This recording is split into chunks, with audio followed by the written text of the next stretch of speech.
Uwari gani mtazamaji wa Sauti TV, karibu katika taarifa ya habari tuliyokuandalia kwa siku ya leo.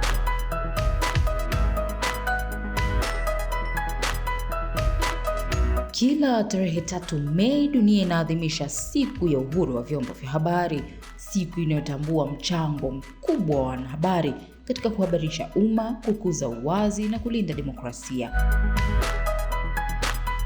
Katika kauli mbiu ya mwaka huu, kuunda maisha ya baadaye yenye amani, tunaangazia namna vyombo vya habari vinavyoweza kuwa chachu ya amani na maendeleo katika jamii. Kwa wananchi wengi, siku hii ni fursa ya kutafakari umuhimu wa kupata taarifa sahihi na kwa wakati. Uelewa kuhusu uhuru wa vyombo vya habari unaendelea kukua, ingawa bado kuna changamoto katika kuhakikisha kila sauti inasikika bila hofu wala vikwazo. Ni pale ambapo waandishi wa habari au vyombo vya habari kwa ujumla wanafanya kazi zao bila bugudha kwa mujibu wa sheria na taratibu za nchi husika. Kwa mfano, sisi nchini Tanzania tunatumia sana katiba ibara ya 18 ambayo inatupa haki ya kutafuta, kuchakata na kutoa taarifa. Lakini tamko la Umoja wa Mataifa ibara ya 19 nayo inazungumzia zaidi swala hilo la mtu au mwandishi wa habari kuwa na nafasi ya kutafuta, kuchakata na kutoa taarifa. Na sheria nyingine za kikanda kama mkataba wa Jumuiya ya Afrika Mashariki ukienda unazungumzia hivyo, lakini vile kuna sheria nyingine, kwa mfano sheria ya haki ya kupata taarifa ya mwaka 2015, The Access to Information Act inazungumzia hivyo. Sasa haya yote yanatengeneza mazingira ambayo yanakuwa rafiki kwa mwandishi wa habari kuweza kufanya kazi zake bila usumbufu wote. Tunapozungumzia usumbufu ni kwa kuongozwa vile na miiko na taratibu za kitaaluma. Tunazungumzia editorial independence, uhuru wa tahariri. Kwa hiyo vyombo vya habari havitakiwi vipangiwe namna ya kupanga maudhui kwenye vyombo vyao, viwe vyombo vya kikale traditional media au vyombo vya kisasa ambavyo ni online media au new media. Kwa hiyo hiyo ndio nadharia kubwa na ni matakwa ya sheria za kimataifa, lakini yakaweza kuwa localized kwenye sheria za ndani, na msingi mzuri ni katiba yetu ambayo ina provide hiyo ibara ya 18 inazungumza, inatupa sisi kama waandishi wa habari wajibu mkubwa wa kuweza kufanya hivyo. Kitu kimoja kinachosisitizwa kwenye uhuru wa habari ni kwamba uhuru wenyewe sio kwamba hauna mipaka kabisa. Kuna mipaka, lakini sheria na taratibu zinaelekeza hiyo mipaka hiyo namna gani. Na kuna vitu vitatu vinavyoelekezwa kisheria na katiba, kwamba kwanza, kama kuna mpaka kuhusu uhuru wa habari, lazima mpaka huo umewekwa na sheria ya nchi na hiyo sheria ijulikane.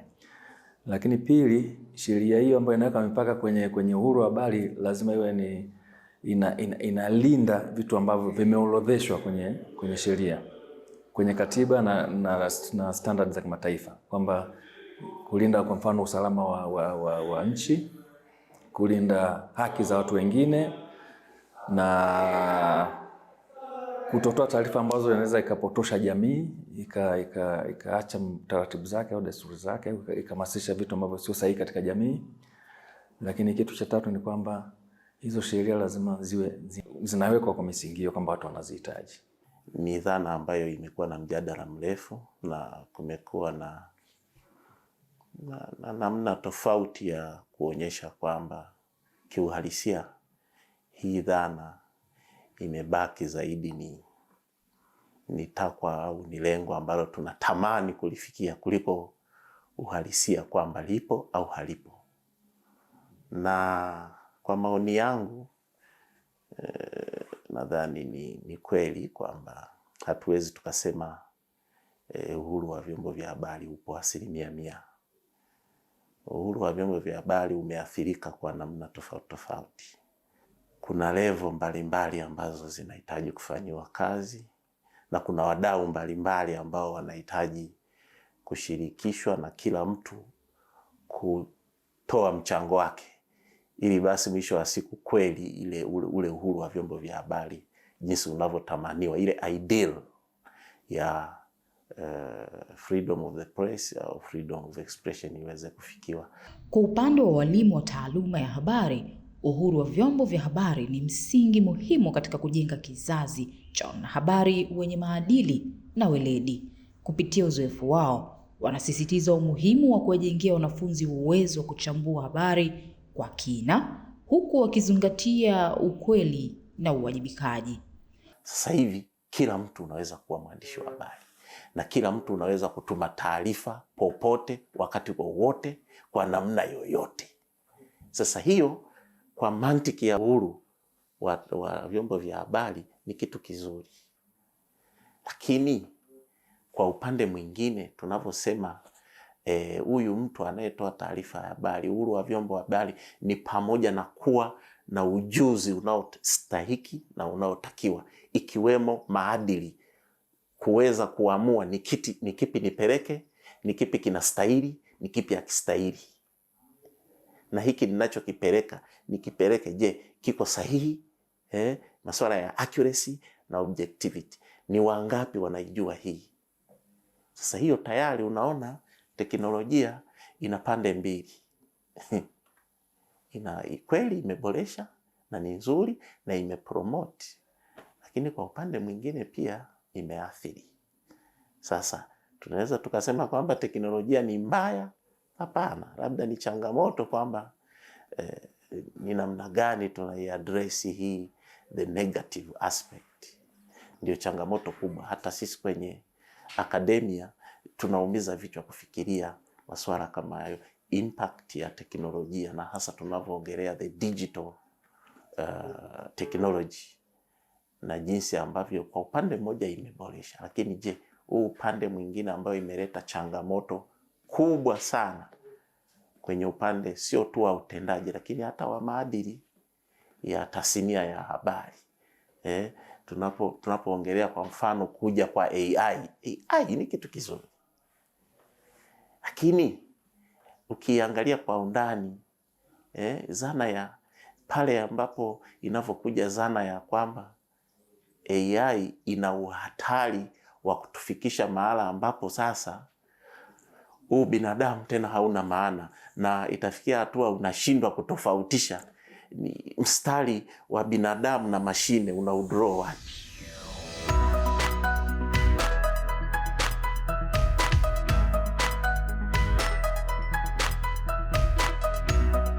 Jinsi siku zinavyozidi kuendelea, ndivyo wafuasi wanazidi kufanyaje? Wanazidi kuongezeka.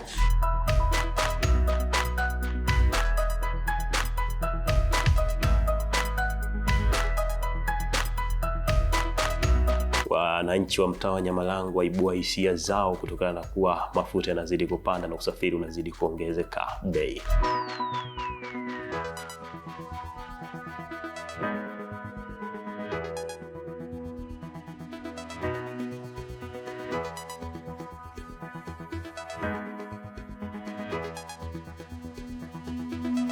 Kwa wanafunzi, mafunzo wanayoyapata darasani yanawaandaa kukabiliana na mazingira halisi ya tasnia ya habari. Wanajifunza si tu mbinu za uandishi, bali pia namna ya kutumia taaluma yao kuelimisha jamii na kuhamasisha amani. Kuna njia mbalimbali za kuweza kuhakiki taarifa, kwa mfano vyanzo sahihi vya taarifa. Kwa mfano labda naandaa taarifa kuhusiana na Wizara ya Afya imetoa onyo kuhusiana na ugonjwa fulani, kama hivi karibuni ugonjwa wa mafua, Wizara ya Afya ilitoa taarifa. Kwa hiyo sitapita katika mitandao ya kijamii katika kila ukurasa wa mtu aliandika, lakini nitaenda kwenye chanzo mahususi ambacho kina jukumu la kuhakikisha kwamba wanatoa taarifa hiyo, ambayo moja kwa moja ni Wizara ya Afya.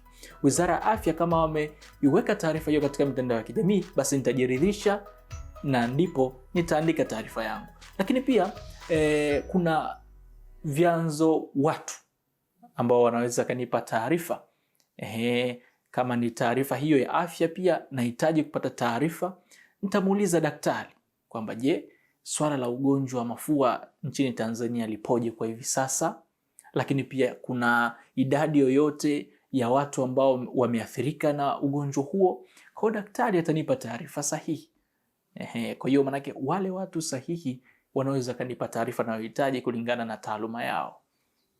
Lakini pia nikihitaji wananchi wao waweze pia kunipa taarifa kama pia imetokea katika mazingira yao, basi nitaenda kwa wale wananchi, nitaenda kwa mwenyekiti, nitamhoji mwenyekiti, nitaenda pia kwa wananchi au wakazi wa eneo fulani. Kwa hiyo nitahakiki taarifa yangu kwa kuzingatia chanzo nyaraka, vyanzo nyaraka kama zile taarifa kwa umma za idara fulani, lakini pia vyanzo watu. Lakini pia kuna tafiti mbalimbali ambazo zinakuwa zimeandika hizo taarifa ambazo zinapatikana maktaba. Kwa hiyo nitapitia katika zile tafiti, labda mimi na dili na ugonjwa wa mafua. Ugonjwa wa mafua takwimu zake zipoje?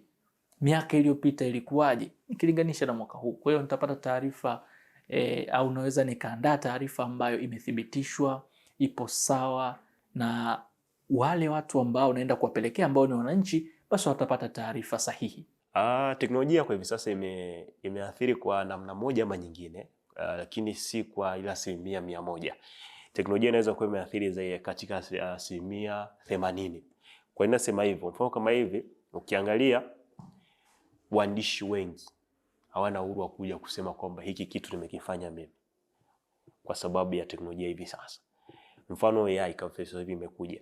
AI ina uwezo wa kutengeneza picture, ina uwezo wa kutengeneza video. Mfano uzuri kama sisi waandishi ambao ni chipukizi, tuna uwezo wa kukaa chini na kujua namna ya kuconnect AI na kutengeneza story. Tayari imeshamnyima uhuru wa kumwambia mwandishi yeye ana haki ya kwamba amemiliki kile kitu. Hata kama mfano kuja kwenye sheria mwaka 1999 juu ya copyright, haitakuwepo tena kwa sababu ukija kuangalia tayari teknolojia imeshatengeneza yenyewe kitu cha kwake. Kwa hiyo unaangalia kwamba teknolojia imekuja kwa kasi, japo inaathiri, lakini sasa sisi waandishi tunajuaje namna ya kuitumia kwa ajili ya kuepusha zile athari ambazo zinatokea. Sio AI tu ambayo imekuja kutokea. Teknolojia pia imepelekea mitandao ya kijamii kukua.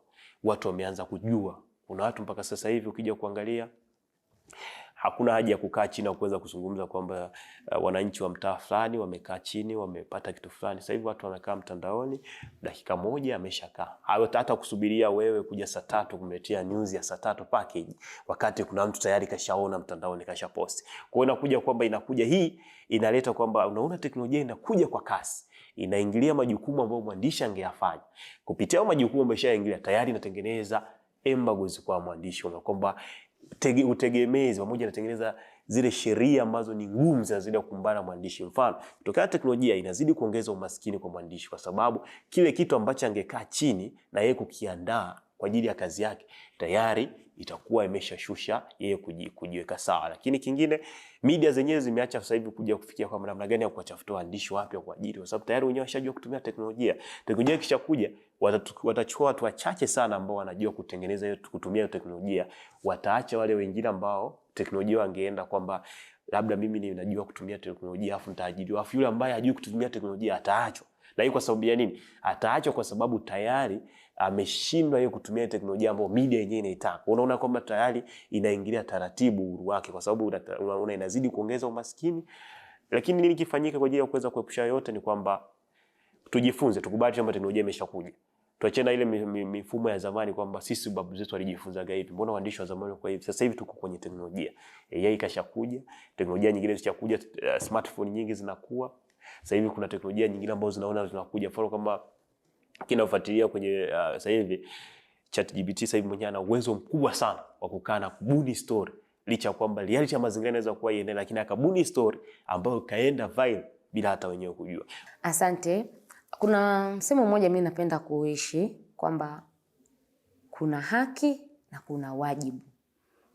Yaani mimi kama mwandishi wa habari nikapewa uhuru wangu wa kuitafuta habari, nikaichakata, nikaipeleka kwa umma. Lakini huo wakati nina wajibu wa kuhakikisha ile taarifa ambayo ninaipeleka kwa umma haiendi kusababisha pengine vita, mgogoro ama changamoto ya aina yoyote ambayo pengine ni makosa ambayo nakuwa nimeyasababisha mimi mwandishi wa habari. Kwa hiyo waandishi wa habari ambao hawajabobea ama makanjanja kwa namna ambao nyingine, unakuta mostly wamejikita katika kupeleka zile habari za uongo, habari ambazo hazina ukweli. Maana yake kuna kuwepo na changamoto, ndio zile habari zinazua taharuki na ukifuatilia unaambiwa hii habari ilikuwa ni habari ya uongo.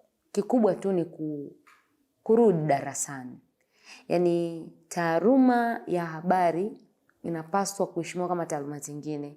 Yaani si kila mtu tu anaweza akawa na uwezo wa kupashana habari, akawa na uwezo wa kuichakata ile habari, kwa sababu tunapojifunza hii tasnia kuna misingi yake ambayo tunafundishwa, ambayo inatuongoza sisi kama waandishi wa habari kuhakikisha tunatekeleza vyema majukumu yetu. Kwa hiyo kama wao hawajaingia darasani moja kwa moja, lazima kuna mambo hawatoyatekeleza ama kuyafanya kama inavyotakiwa.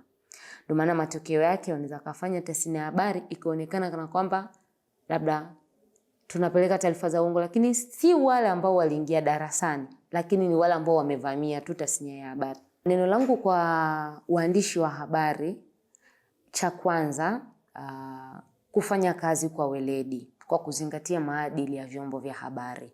Ni kweli tunaadhimisha siku ya uhuru wa vyombo vya habari kama kutambua mchango wa vyombo vya habari kupeleka ama kuchakata na kupeleka zile taarifa kwa umma, lakini haimaanishi kwamba kwa sababu tumepewa lungu la kuandika na kuweza kufanya jambo lolote kupitia vyombo vya habari kwamba unaweza kufanya lolote unalojisikia. Hapana. Kila kinachofanyika kihakikishe kinazingatia sheria ambazo zimewekwa, na kama kuna changamoto ya sheria, mimi naamini serikali ipo, ndio maana kuna Wizara ya Habari, na wataendelea kutunga sheria ambazo zitahakikisha zinalinda uhuru wa vyombo vya habari. Kikubwa ni kuhakikisha wanazingatia miiko yote ya uandishi wa habari, maana hakuna kazi isiyokuwa na miiko. Kuna do's and don'ts. Kuna vitu vya kufanya na vile ambavyo si vya kufanya. Una uhuru lakini hauruhusiwi kuingilia faragha ya mtu. Una uhuru lakini unaruhusiwa, yani unatakiwa kumlinda ama kukilinda chanzo chako cha habari ambacho kimeomba kisijulikane. Tunaita anonymous source, unknown source. Yani chanzo ambacho kimeomba kwamba mimi ninatoa taarifa lakini nifichwe jina langu kwa ajili ya ulinzi. Kwa hiyo mwandishi wa habari una uhuru, lakini pia unawajibika kumlinda yule chanzo chako aliyetoa taarifa. Kisheria, uhuru wa vyombo vya habari unatambuliwa na kulindwa, lakini pia una mipaka inayolenga kulinda maslahi ya jamii. Wataalamu wa sheria wanasisitiza umuhimu wa wanahabari kuelewa sheria hizi ili kuepuka ukiukwaji na kuhakikisha haki za wote zinazingatiwa. Katiba yenyewe inatoa ile kanuni ya msingi kwamba kila mtu ana haki ya kupata habari, kila mtu ana haki ya kukusanya habari na kusambaza habari, kanuni ya msingi. Lakini sheria zingine zinaweka sasa utaratibu unakuaje. Sasa kwa Tanzania ukizungumzia leo unazungumzia sheria ya huduma za habari.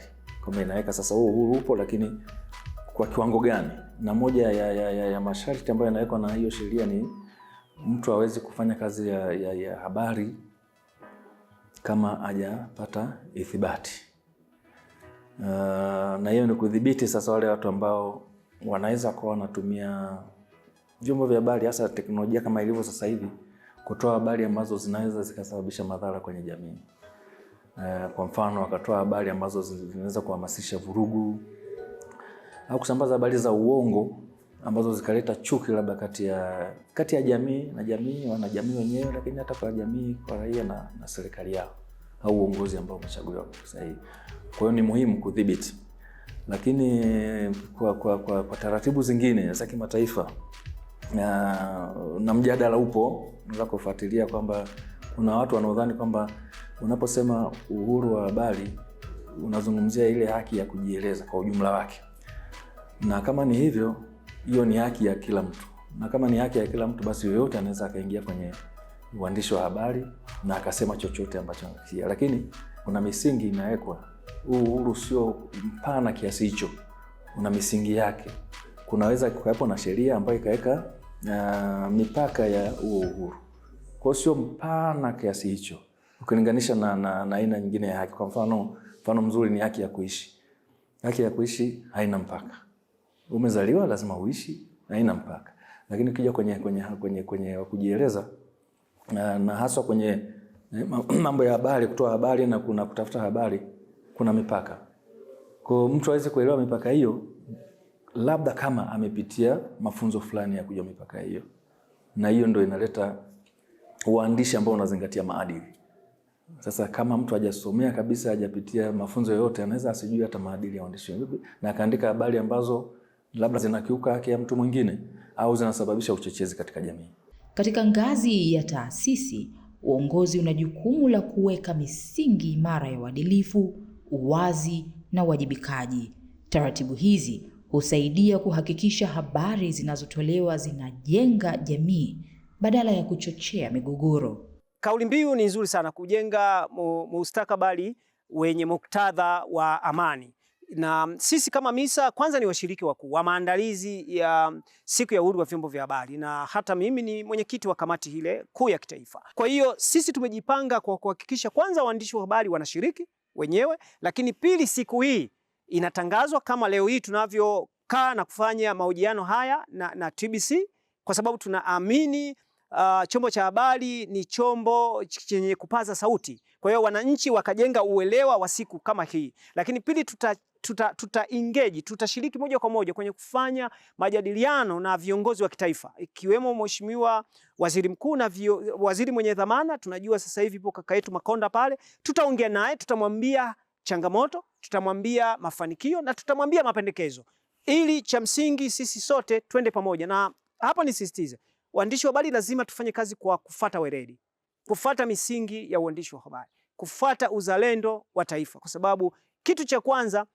naamini vyombo vya habari ni nyenzo muhimu katika usalama wa taifa lolote duniani. Kwa hiyo lazima tufundishane, lazima tuvae uzalendo katika nyakati ngumu, na hasa katika nyakati za sasa za ushindani wa kiuchumi. Lazima tujitambue nafasi yetu na ni hipi katika kulilinda taifa letu, lakini kama kuna mapungufu tukae kwa pamoja tuongee. Kwa hiyo sisi tutakwenda kwenye maazimisho haya kwa kauli mbiu hii, kwa kusisitiza kwamba tunahitaji ujengefu wa taifa letu lenye umoja na mshikamano kupitia vyombo vya habari, na vyombo vya habari vitumike kama ni nyenzo muhimu kwenye kuhakikisha umoja, mshikamano na ulinzi wa taifa letu la Tanzania.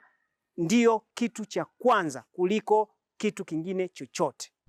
Wanafunzi wanahamasishwa kujifunza kutoka kwa wanahabari waliotangulia, wanaotambuliwa kwa maadili na ujasiri wao.